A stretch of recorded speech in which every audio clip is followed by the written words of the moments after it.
집중호우가 쏟아지면 전국에서 크고 작은 산사태 소식이 들립니다. 실제로 산사태 피해를 봤던 주민들은 비 소식만 들려와도 당시의 악몽과 같은 상황이 떠올라 불안에 떨곤 하는데요.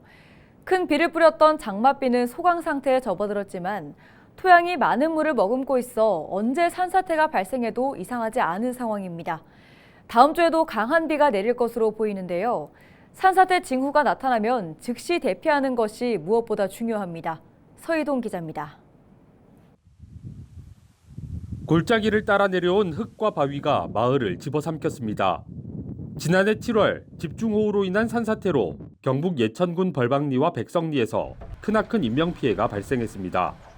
이 밖에도 당시 전국 곳곳에서 산사태로 여럿이 숨졌고 다행히 목숨을 구한 이들도 비만 오면 당시의 끔찍한 상황이 떠오를 만큼 큰 충격을 받았습니다.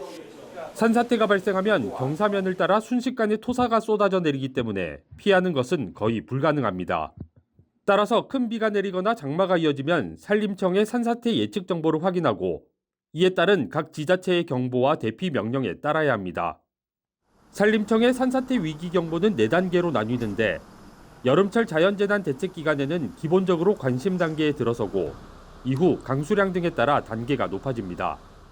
보통 장마 기간이라든지 호우 기간 또한 태풍 기간 같은 경우는 이제 산사태 발생 위험이 높아지기 때문에 주의로 다 올라갑니다.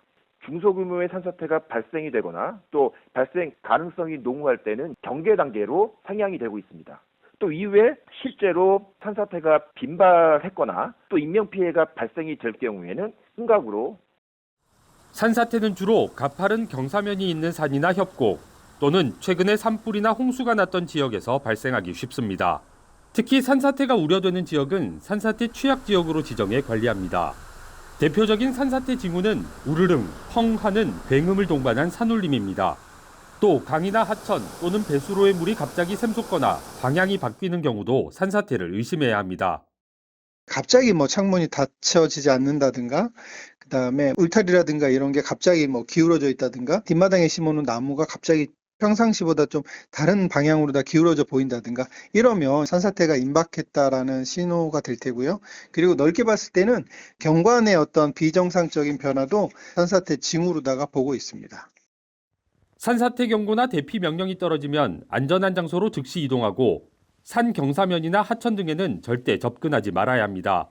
또 만약 주변에서 갑자기 산사태가 발생한다면 발생 방향과 멀어지는 가장 높은 곳으로 피해야 합니다. 헬로티비 뉴스 서희동입니다.